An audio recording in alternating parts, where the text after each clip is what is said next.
There is a face in the bark of every old oak tree in England, if you know how to look. The country people knew this, and kept knowing it long after the educated classes had decided that the country people knew nothing worth knowing.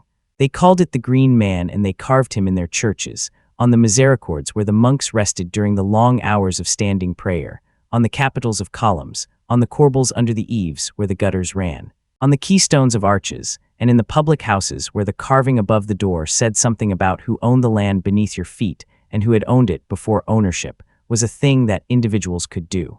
They gave him to the Christians when the Christians came, and the Christians absorbed him without entirely understanding what they were absorbing, the way the Christians absorbed many things in England, many old persistent presences that predated them and would outlast them, and that wore new names the way old trees wear new growth, lightly, over the bones of what they had always been. He was the face of the forest.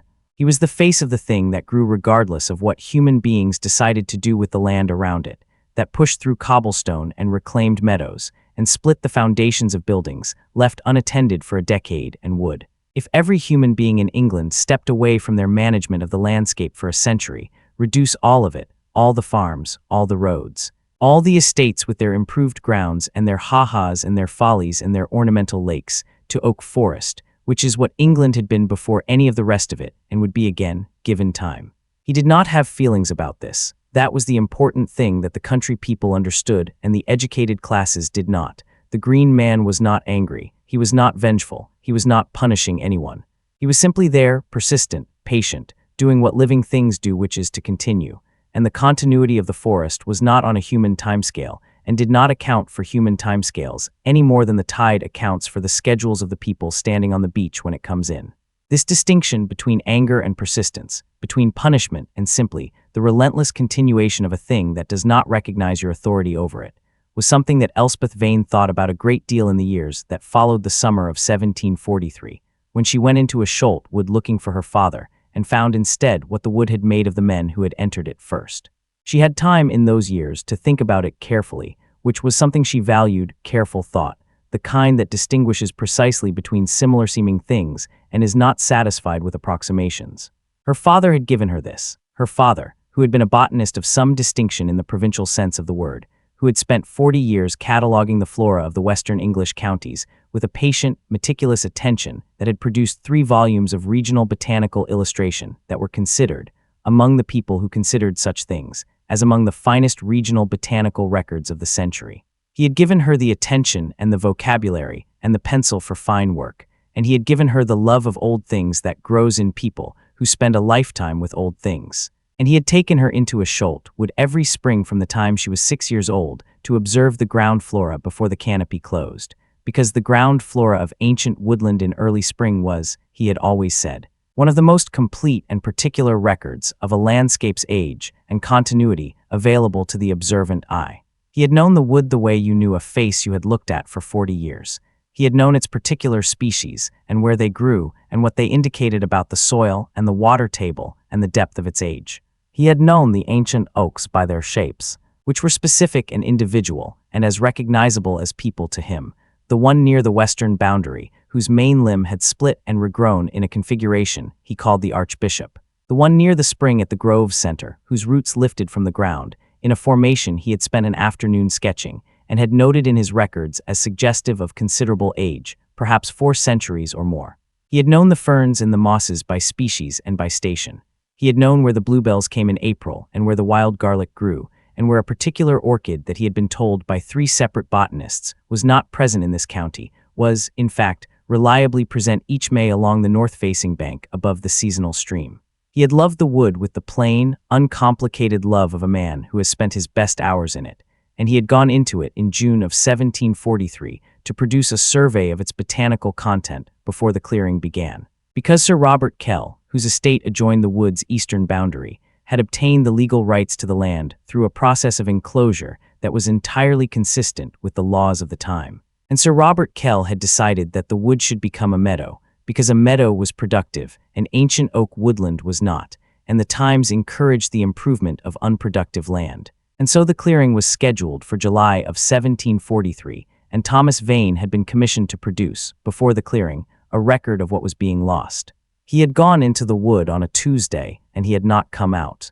Elspeth was 26 years old when this happened, and she was living in the village of Coldash, which was the nearest settlement to the Kell estate and to Asholt Wood, because she had moved to Coldash 3 years prior to assist her father in his botanical work, which she had been doing since her mid-teens in the capacity of principal illustrator. Her hand was better than his had ever been and had become, with practice, exceptional. She had stayed in the village rather than accompanying him to the wood that Tuesday because he had told her the first survey was only to walk the perimeter and take compass bearings, that there was no illustration work yet, that she should stay and work on the plates from the previous week's field work, which needed finishing. So she had stayed and he had gone. And at 6 o'clock in the evening when he had not returned, she had gone to the edge of the wood and called his name and received no answer. And at 8 o'clock she had gone to the edge again with a lantern. And at 10 o'clock she had gone to the inn and roused the landlord, a man called Ferris, who was the kind of man who could be relied upon in a practical crisis. And he had roused 2 other men from the village, and they had gone to the wood's edge together with 3 lanterns, and called Thomas Vane's name into the dark of the trees, and the trees had said nothing back. The search the following morning found his compass, his measuring chain, and his field notebook at the northern edge of the wood, near a cluster of particularly large oaks whose root systems had broken the surface of the ground in an extensive formation that extended several feet from each trunk. The field notebook was open to a page that had been partly written on field notes from the morning's survey, measurements, compass bearings, brief descriptions of the species he had found in the perimeter band of the wood. The last entry on the page was a species notation, Polypodium vulgare, common polypody fern, growing on the exposed root surface of northern oaks, and then the sentence stopped, mid-observation, and the pen had been set down in the middle of the page, which had made a small ink mark where it rested, and it had not been picked up again.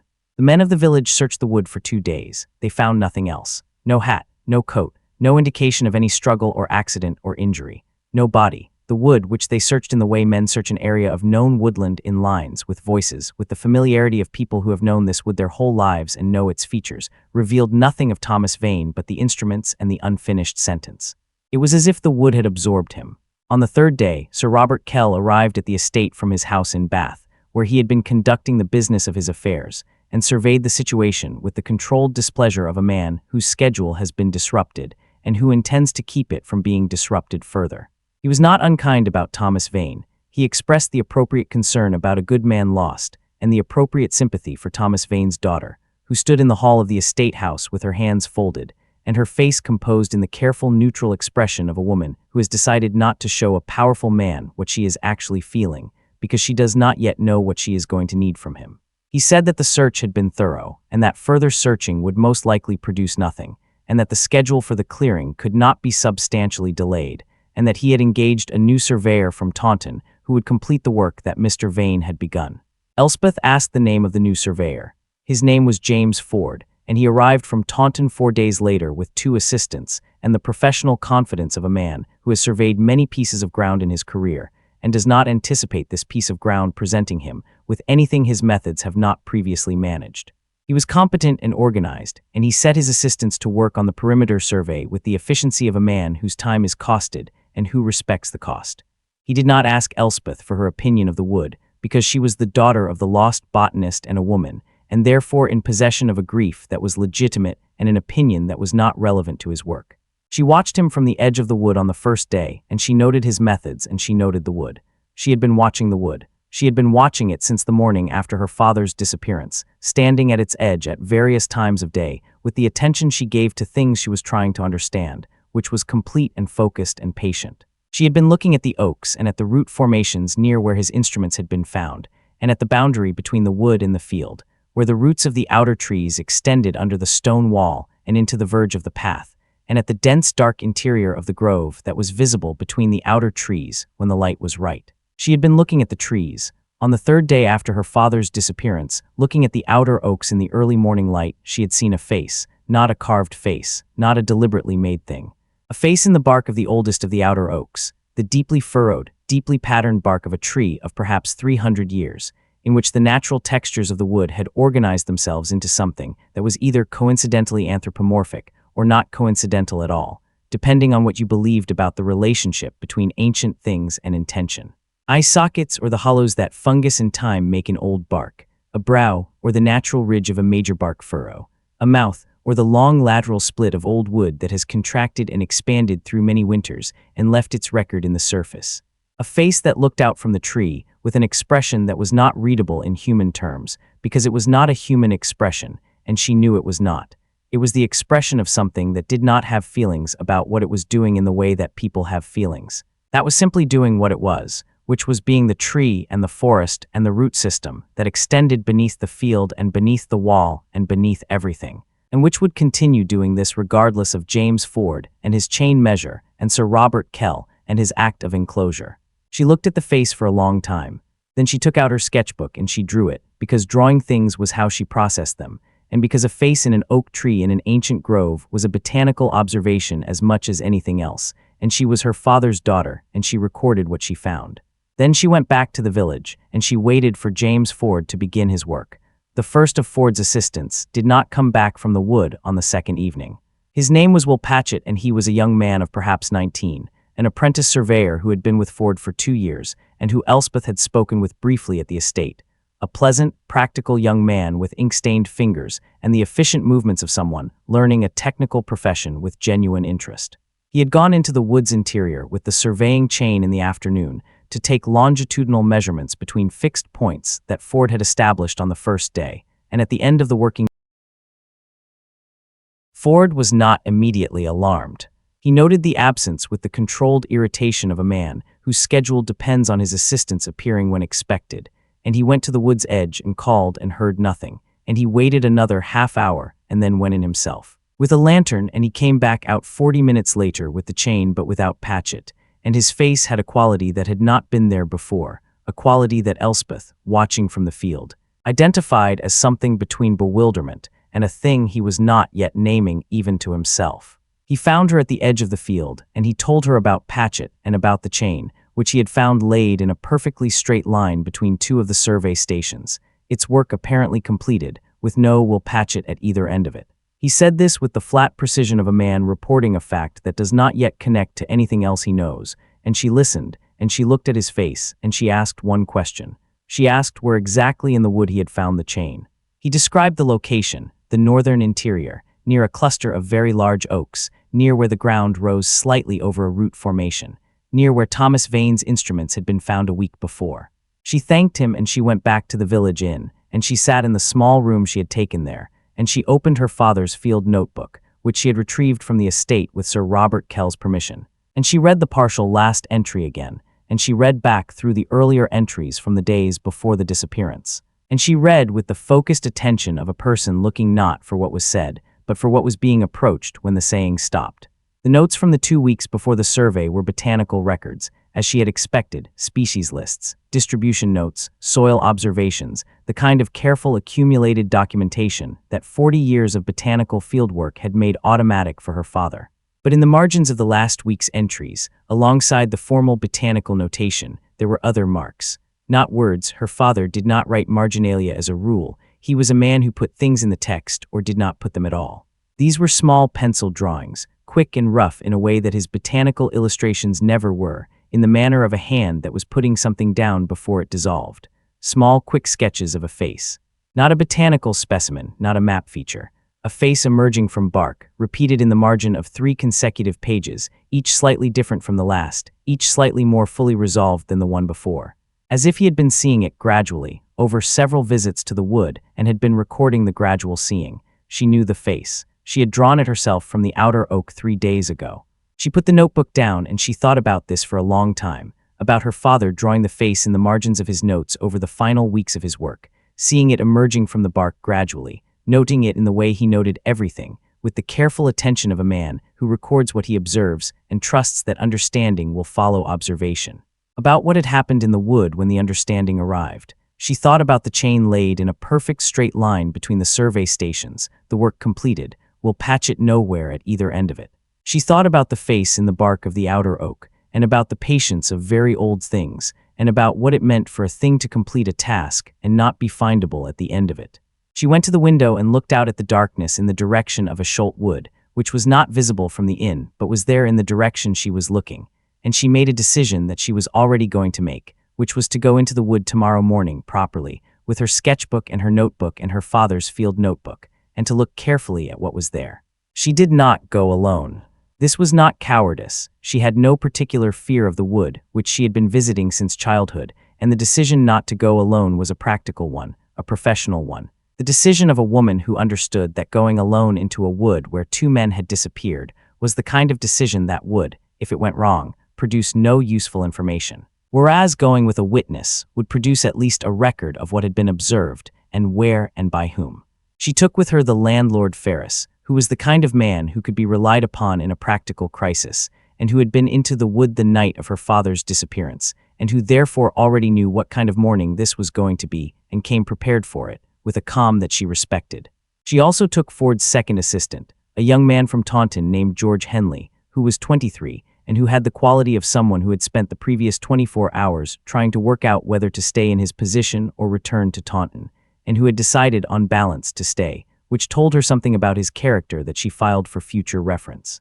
They went to the wood's edge at 7 in the morning, before the day's heat, and she stood at the outer boundary and looked at the old oak with the face in its bark, and she showed the face to Ferris and to Henley. Ferris looked at it and said nothing for a moment and then said, "My grandfather called that one the Watcher, that specific tree. I haven't thought of that in 20 years. She asked what his grandfather had known about it. Ferris said, "He said the wood had its own arrangement, and if you were inside it, you were under its arrangement and not your own.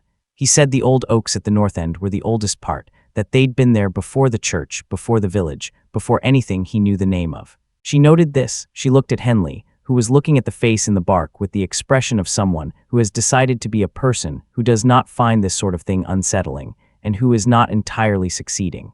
She said they were going in and they were staying close together, and they were turning back at the first evidence of anything that suggested turning back, and they agreed to this, and they went in. The interior of Asholt Wood was everything her father's field notes had described, and everything her childhood memory held, and also something more than either of those things, something that she attributed to the combination of recent events and the early morning light, but which she did not entirely discount as something else. The wood was very quiet, not the quiet of absence. The wood was full of its own sounds, birdsong in the upper canopy, the creak of the great branches in the light west wind, the sound of the seasonal stream that ran through the northern section, water over stone. But beneath those sounds was a quality of attention, if attention was a thing that could be a quality of air, a sense that the wood was not indifferent to their presence in the way that ordinary woodland is indifferent to the presence of people moving through it, which is the complete indifference of something that does not register you as significant. The attention she felt was not the attention of something that found her significant. It was the attention of something that simply knew she was there, the way an old building knows when someone has entered it, the way the air of a place shifts when it is occupied after emptiness. A registering, nothing more than that, but it was there. She observed it and she did not act on it, because registering something was not the same as understanding it, and she was not going to act on what she did not yet understand. They went north toward the cluster of very large oaks near the center of the grove, where the ground rose over the root system, and where, twice now, things had been found abandoned, and people had not been found at all. She walked with her sketchbook open and her pencil in her hand, which was her standard field posture, and she noted species as she walked, ash and field maple in the middle section, a stand of ancient hornbeam near the seasonal stream, the ground flora as her father had described it. Dog's mercury in the deep shade, wood sorrel in the wetter ground, ramsons along the stream bank with the white flowers already past their peak, and the broad leaves still green and strong. She noted the mosses on the roots and the lichens on the north-facing bark of the larger trees. She noted everything, because everything was the record, and the record was what she had come for, and the record was what she was going to bring back. At the northern rise she stopped. The oaks here were the largest in the grove. She had known this from her father's descriptions and from her childhood visits, but seeing them again now, as an adult with a practiced eye for the assessment of botanical age and growth, she felt the full weight of what they were in a way that childhood looking had not given her. These were not old trees, in the way that the trees at the grove's edge were old. These were old in a way that put them in a different category from the things she spent her working life recording. The largest of them, she walked to it, and she spread her arms against its bark, and she was a small woman with long arms, and she could not reach a third of the way around the trunk, which meant, by the botanical calculation she had learned from her father, that the tree was somewhere between 400 and 500 years old, probably closer to 5, which put its germination in the early 1200s. In the reign of Henry III, in an England that was so unlike the England she was standing in as to be almost a foreign country. She pressed her hand flat against the bark, and she felt the texture of it against her palm, the deep furrowing of centuries, and she looked up into the crown of the tree, which was immense, which spread across a section of canopy that would take 10 minutes to walk beneath, and she thought about 500 years of growing, 500 years of roots extending, 500 years of this tree being in this spot, regardless of everything that had happened on the surface of the land around it. She brought her gaze down from the crown, and she looked at the root formation at the base of the tree, where the roots emerged from the ground in the great radiating system of an ancient tree, raised above the soil surface in the way of very old oaks whose root systems have compacted the ground around them over centuries of growth. She looked at the root formation, and she looked at it for a long time. The roots of the great oak were extensive and various, emerging from the base of the trunk in all directions and then descending back into the earth, creating between them enclosed spaces of varying sizes, pockets of dark soil between the wooden arches of the roots. These were not unusual. She had recorded root formations like this in many woods. What she was looking at was unusual. In one of the root pockets, between two of the largest lateral roots on the south side of the tree, there was a shape. She had almost missed it because the shape was the color and texture of the wood around it, which was very nearly exactly the color and texture of the wood around it, which was the thing she could not immediately account for. It was in the shape of a person kneeling, with the kneeling posture of someone who has placed themselves in a low space and brought their knees to the ground and bent forward, a posture of compression or of shelter or of something else that the physical form of the posture suggested without clearly stating. The shape was integrated with the root around it, not resting against the root, not enclosed by it, but continuous with it, which was the thing she kept returning to as she stood looking at it, the continuity, the way the surface of the shape was the surface of the wood without a visible boundary between them, as if the shape had always been part of the root and the root had always included the shape. She did not move toward it immediately. She stood at the distance she had been standing, and she looked at it, and she looked at the root, and she looked at the ground between them, and she said, quietly, to Ferris beside her, "Do you see what I am looking at?" He said, "I do." She said, "What do you see?" He said, "I see someone in the roots, or something, or the roots, I can't say which." She said, "Neither can I." Then Henley, on her other side, made a sound that was not a word, and she looked at where he was looking, and she looked at the large oak to the left of the one she had been examining, and between the exposed roots of the second oak was another shape. This one different in its posture, this one upright, pressed against the trunk, with the posture of someone standing with their back flat to something behind them, arms at their sides, head slightly forward. The same quality of integration with the wood, the same continuity of surface. She counted the shapes in the root formations of the large northern oaks, moving slowly around the cluster, and she found five shapes. 5 postures, all different, all integrated with the wood, all the color and texture of the trees around them, which was an old deep gray-brown, the gray of ancient heartwood, the brown of living outer bark, the transition between them where the two met in ways that bark does not meet but that these surfaces did. She looked at each of the 5 for as long as she could afford to look, which was several minutes each, drawing with her pencil in the sketchbook as she looked, because drawing was how she processed, and because she was going to have an accurate record of this, and then she looked at Ferris and at Henley and she said, "We are going back," Ferris said, "Yes." And then he said, with the careful flatness of a man presenting information he has been withholding until he was sure it was information, "That one on the north side of the largest tree." She looked at where he was looking. She did not ask him whose coat it was. She filed the information and she turned and she began walking south, back toward the edge of the wood, and Ferris and Henley came with her, and they walked out of the wood into the field and the morning light, and none of them said anything for a while. She spent the afternoon in the inn with her father's field notebook and her own sketchbook and the drawings she had made that morning, and she thought, 5 shapes. She counted what she knew of the people who had entered the wood since Sir Robert Kell's enclosure had been granted. Her father, Thomas Vane, who had entered alone 9 days ago and whose instruments had been found near the northern oaks and who had not been found himself. Will Patchett, who had entered 2 days ago with the surveying chain and whose chain had been found and who had not been found. That was 2. There had also been the 2 men from the village search party who had, Ferris told her when she asked, reported to him afterward that they had briefly become separated from the others in the northern section and had found themselves in a part of the wood that felt wrong, that they had not recognized, that had taken them longer than it should have to navigate out of, and who had been shaken by the experience but had come out, who had made it back. And there had been Ferris himself, the first night at the wood's edge calling, and her own childhood visits, many of them. None of them had encountered anything. 5 shapes in the root formations of the ancient oaks. 2 men confirmed missing in the wood. 3 shapes unaccounted for. which meant either 3 people who had entered the wood at some prior point, whose loss had not been connected to the wood, or 3 shapes that had been there longer than any human event she knew of. The oldest of the shapes, she thought, might be very old indeed. She thought about what the shapes were. She was not a woman who reached for supernatural explanations, not by disposition and not by training. Her father had trained her to observe and to record and to postpone interpretation until the evidence was sufficient, and she applied this principle now as she applied it always. She did not know what the shapes were. She knew what she had seen, which was 5 formations of wood at the base of ancient oaks that had the shape and posture of human figures, and that were continuous with the surrounding wood in a way she could not account for by any mechanism she knew. She knew that 2 men had entered the wood and not come out. She knew that the shapes were in the part of the wood where the instruments of both missing men had been found. She knew that Ferris had recognized the coat. She also knew, and she turned this over very carefully, because it was the most significant thing she had observed and the hardest to articulate precisely. She knew that none of the shapes had given her the impression of suffering. This was the observation she kept returning to, because it was the one that most complicated her interpretation of what she was looking at. She had been looking for suffering, in the way that a person who fears they have found something terrible looks for the signs of the terrible thing they fear, the signs of struggle, of pain, of a body in distress.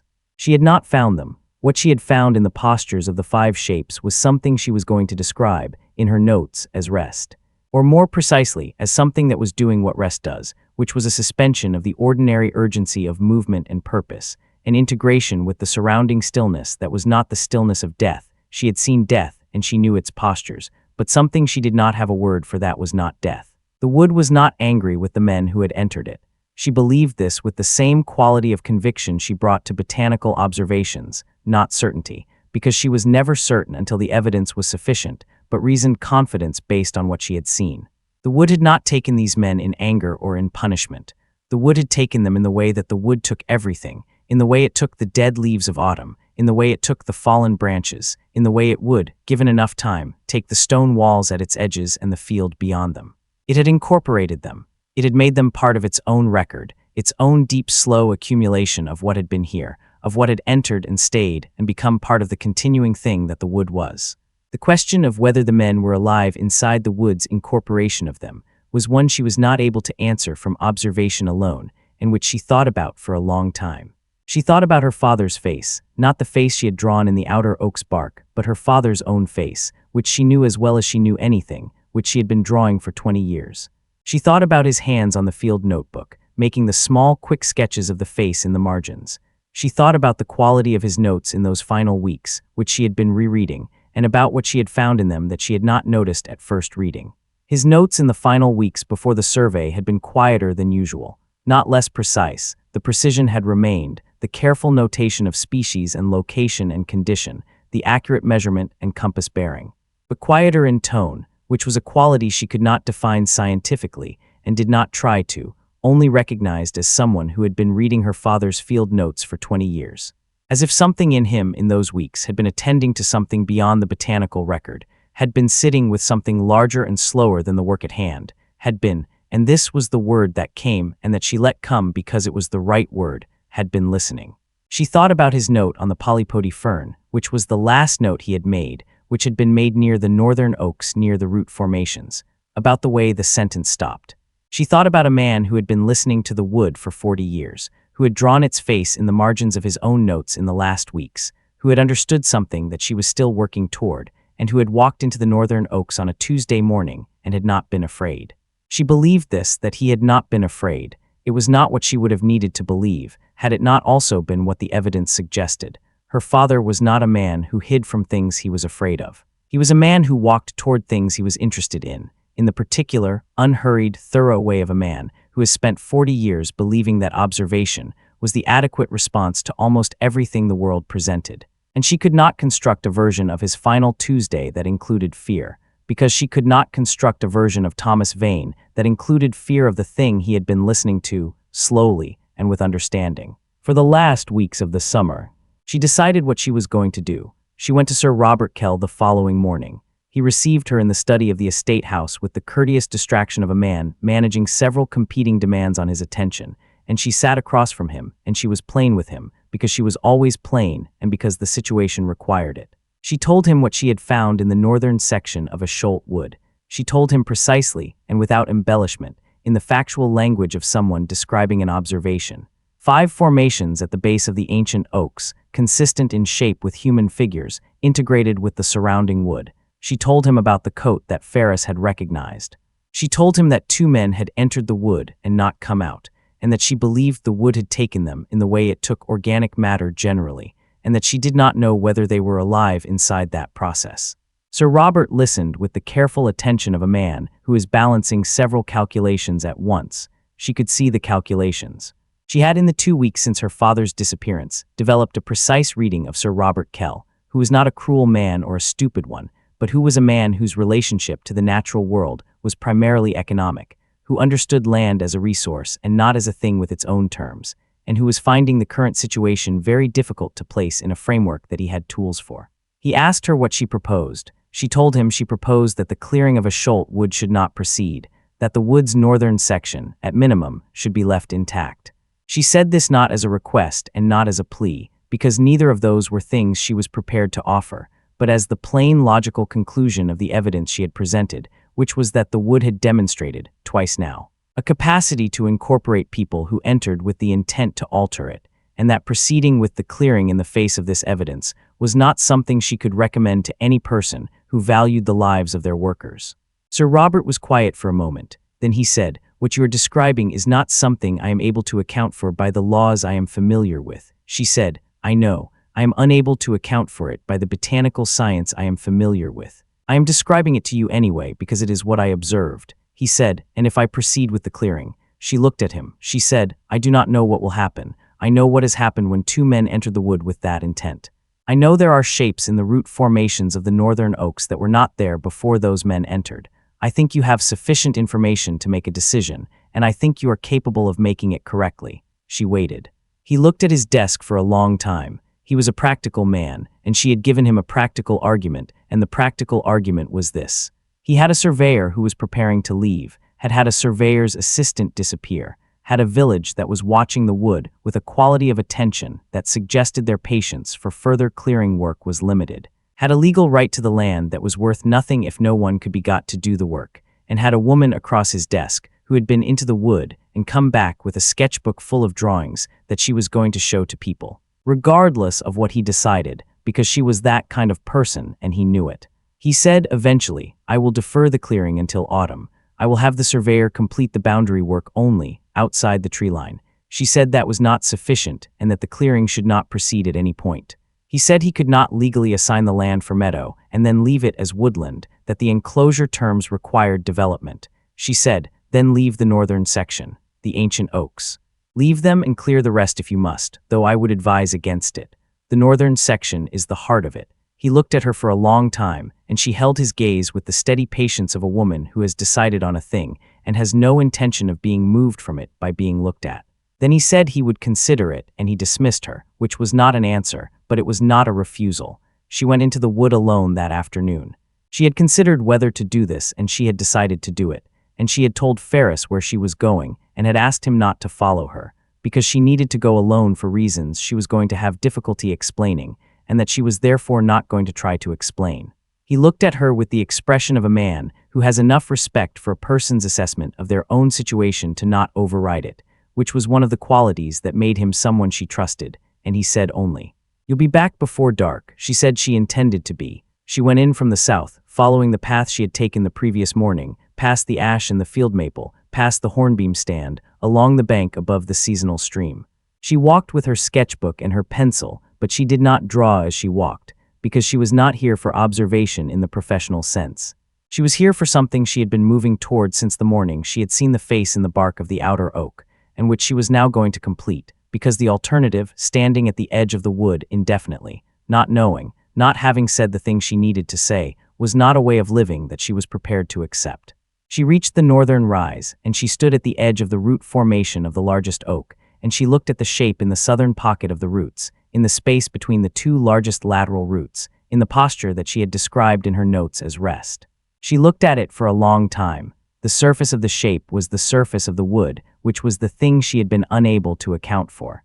The grain of it ran continuous with the grain of the roots around it, which was not possible in any way she understood, and she had been a botanist's daughter for 26 years, and she understood a great deal about what wood was, and how it grew, and how its grain was established, and what she was looking at was not possible. And yet she was looking at it, and the not possible thing was there, in the root pocket, with its hands folded. She could see the folding of the hands now at this proximity, could see the grain of the fingers and the knuckles, with its head resting forward and its eyes, the grain-patterned, bark-textured shapes that corresponded to eyes closed. She looked at the shape and she thought about what she wanted to say, which required precision, because imprecision here seemed like a serious failure of respect. She said, "I am Elspeth Vane, Thomas Vane's daughter. I am a botanist, as he was. I have been recording this wood for 20 years with him, and I know what it is and what it contains and what it represents, which is something that cannot be replaced and which I intend to do what I can to protect. I am not here to clear it. I am not here with instruments or chains or any intention other than to tell you." And she paused here because she was still working out who she was addressing, which was either the wood or the face in the bark or something she did not have a name for, but which was, she believed, the same thing under different designations, to tell you that I am going to continue coming here. That I am going to record it the way my father did, that I am going to advocate for its protection to anyone who has the power to protect it, and I am going to do this for as long as I am able to do it. She stopped, then she said, "I would like my father to come back if that is possible. I understand if it is not." The wood was quiet. The wind moved in the canopy above her. The stream moved over its stones in the lower ground to her east. A wood warbler called from somewhere in the middle section, its long descending song, which is the song of ancient woodland, and which she had heard in this wood every summer of her life, and which she hoped she would continue to hear in this wood after she was gone. Nothing changed. The shapes in the root formations were as she had found them. The wood was as it had been. She stood there for a while longer. Then she said, "I see you. I know what you are and I see you." And then she took out her sketchbook and she sat down with her back against a smaller oak nearby and she drew. She drew the root formation of the largest oak and the shape within it precisely, with the full botanical attention she brought to every specimen she recorded, the grain of the surface, the curve of the integration between the shape and the surrounding root, the quality of the material, the posture, the closed eyes. She drew it for 2 hours until the light began to fail, and then she closed the sketchbook and she stood up and she looked at the shape once more and she said, "I will come back." Then she walked south through the wood, past the hornbeam, past the stream, past the ash and the field maple, and out through the southern edge into the field. And Ferris was standing at the field's edge with his arms folded, and his face composed in the expression of someone who had been standing there for some time, and was glad to have something to do with the standing, which was to observe her emerge from the tree line, and confirm that she had, in fact, emerged from the tree line. And she walked to him and she said, "I'm back," he said. "I see that." She said, "I need supper and I need to write some letters tonight." He said, "Both are available." The letters she wrote that evening were 3. The first was to a natural philosopher she had corresponded with through her father's professional network, a man in London whose interests included not only botany, but the broader question of landscape and what he had taken to calling. In a private correspondence she had found in her father's papers, "the consciousness of very old places," a phrase he had used with the hedging qualification of a man aware that he is writing something that might be used against him, but that he had used nonetheless, because he believed it, and he was the kind of man who wrote what he believed regardless. She wrote to him about Asholt Wood and about the northern oaks and about what she had observed, in the plain factual language she used for everything, without apology for the strangeness of what she was describing, and she asked for his assessment and his advice. The second letter was to a solicitor in Taunton, regarding the legal mechanisms available to an interested party for the protection of ancient woodland under the enclosure terms that had been granted to Sir Robert Kell, and specifically regarding whether any provision existed in the terms for the preservation of ecologically significant features of the enclosed land. She did not know if such a provision existed. She did not know if it could be made to exist, but she was going to find out, because finding out was the beginning of anything useful. The third letter was the most difficult to write. It was to her father's sister in Bristol, who had to be told that Thomas Vane was not coming home, and who had to be told this in a way that was honest, and that did not require the recipient to accommodate, in her grief, a story about ancient oaks and root formations that no amount of careful, precise language was going to make easy to receive. She wrote 4 drafts of this letter, and she sent the 4th, which was the plainest. She stayed in Coldash for the remainder of the summer. She went into the wood every second week, alone in the morning, with her sketchbook and her botanical equipment, and she recorded what she found, which was the wood in its summer fullness, the canopy closing overhead, the ground flora retreating to the deep roots as the light reduced, the seasonal stream dropping in the dry weeks of August, the mosses drying on the north-facing bark and reviving with the September rains. She recorded the northern oaks and the root formations, including the shapes, which she noted in each visit with the same careful professional attention she brought to everything. Unchanged, integrated with the surrounding wood, surfaces continuous with the root, postures unaltered. She noted on her third visit that there were now 6 shapes. The new one was in a root pocket of the second largest oak, in a posture she described as upright, seated, with the quality of someone who has arranged themselves comfortably against a tree's root and has been there for some time. She looked at this new shape for a long time, and she looked at the coat, which she recognized as belonging to James Ford, who had completed the boundary survey outside the tree line, and had then, on his final day, gone into the wood's edge on a pretext she had not heard about until Ferris told her afterward. He had gone in to retrieve a piece of equipment he said he had left at a survey station and had not come out. She sat with this for a while, she had told him. She had told Ford directly what she had found, and he had listened with the polite attention of a man who was deciding, while listening, how to categorize what he was hearing, and he had categorized it in the wrong place. She did not feel responsible for this. She felt something she described to herself as sorrow for the waste of it, which was different from responsibility. The shape in the root pocket had the quality of the others: rest, integration, continuation. She drew it. Sir Robert Kell did not proceed with the clearing. She did not know if this was because of her conversation with him, or because Ford's disappearance had made the practical obstacles to clearing insurmountable, or because something in him, in the privacy of his own counsel, had made the calculation she had given him the materials to make, and had made it correctly. The enclosure stood, the land was legally his, but the clearing did not proceed, and in the following year, the legal correspondence she had initiated through the Taunton solicitor produced, not a reversal of the enclosure, but a condition attached to it, a clause in the terms that identified the northern section of Asholt Wood, encompassing the ancient oak grove, as a feature of ecological and antiquarian significance that was to be maintained in its current state in perpetuity, which was a thing the law could do in certain circumstances, and which the solicitor had found the circumstances to support. It was not everything. She had wanted the whole wood, not just the northern section, but it was the northern oaks which were the heart of it, which was what she had told Sir Robert in his study, and she took it. She wrote to the natural philosopher in London, who had replied to her letter with an extensive response that was more interesting than she had anticipated, and she sent him copies of her drawings from the northern section, and they entered into a correspondence that lasted 15 years, and that was, for both of them, the most intellectually productive correspondence of their respective careers. He published nothing about Asholt Wood directly, but his later essays on the question of what he called vegetal memory, the capacity of ancient plant communities to accumulate and retain a record of their own history in forms that were not yet fully understood by botanical science, were informed by what she had written to him, and were, in the opinion of several people who read them carefully, among the more interesting essays on the relationship between human beings and ancient landscape produced in the second half of the 18th century. She published her own account in 1751, 8 years after the events of the summer, in a natural philosophical journal that was the most rigorous she could access, which was not a widely read journal, but was read by the right people, which was sufficient. The account was precise and plain, and it described what she had observed without interpretation beyond the minimum required to make the observations meaningful in context, and it was received, predictably, with a range of responses from interested scholarly engagement to polite dismissal, and she had expected both and was satisfied with the former and not troubled by the latter.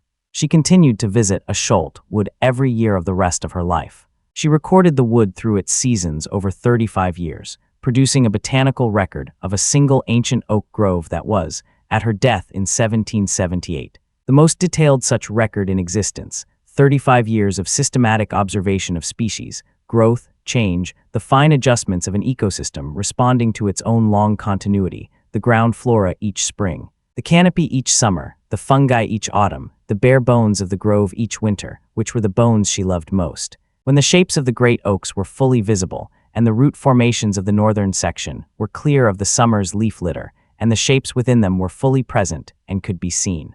She recorded them every winter, carefully, with the full botanical attention she had given everything since she was 6 years old in this wood, with her father's hand directing her pencil to the detail that mattered, and they did not change.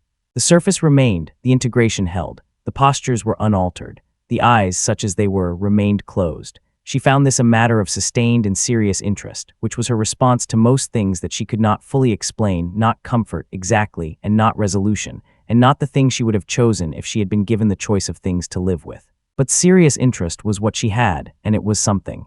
It was, she found over the years, quite a lot.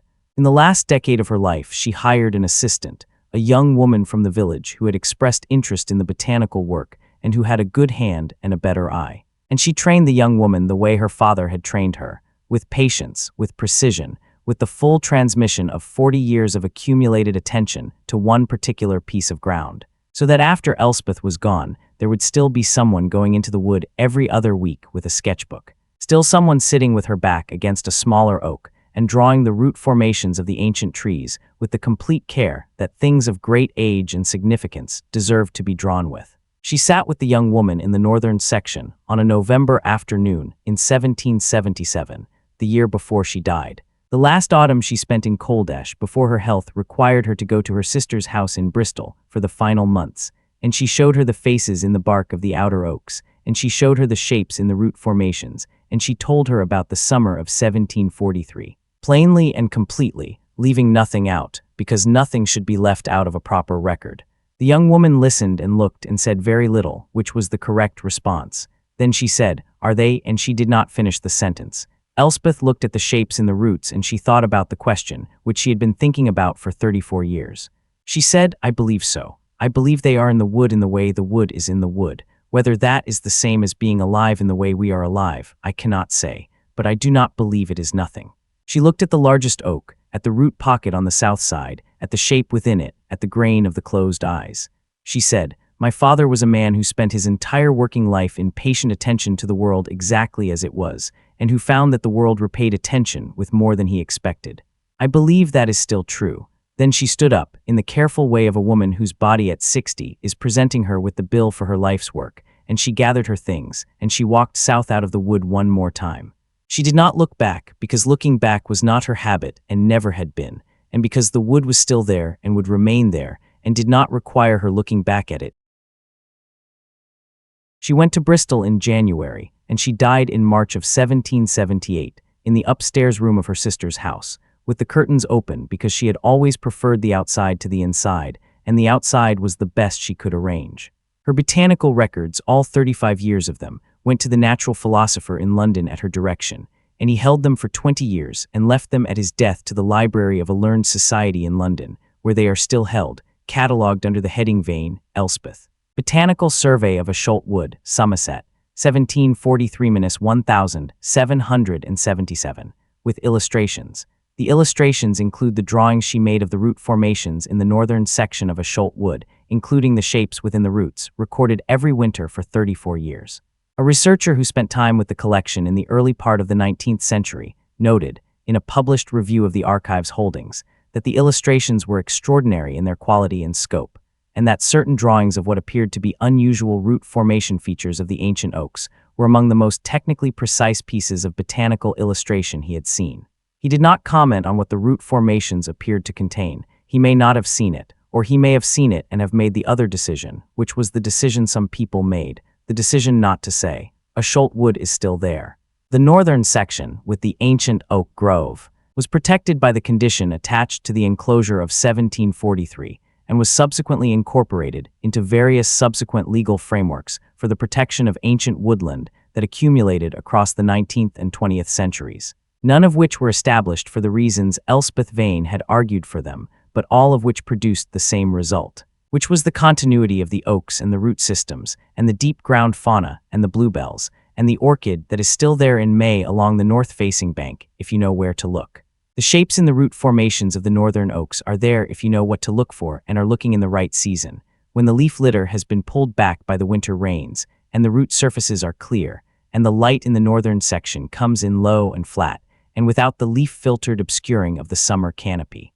They are there in the way that they have always been there. The integration holds. The postures are unaltered. There are 7 now. There have been 7 since some point in the early 19th century, when the 7th appeared in the root pocket of the hornbeam stand at the junction with the seasonal stream, in a posture different from all the others, not kneeling, not standing, not seated in the comfortable-looking way of the 6th.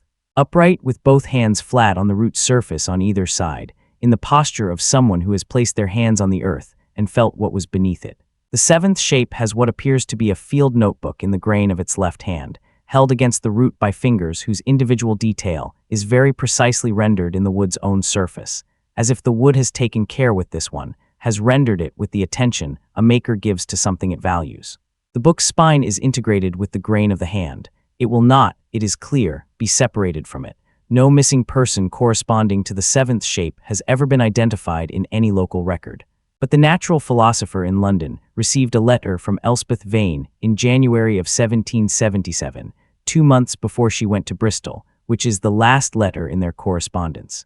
The letter is held with her botanical records at the Learned Society's library. It is a short letter, only 2 paragraphs, and it is in her standard hand, plain and precise as always. It discusses some matters of the botanical record and asks him to ensure the records are properly preserved. And then in the final sentence of the final paragraph, she writes something that the researcher who reviewed the collection noted as unusual in tone, though he could not account for the reason she had written it.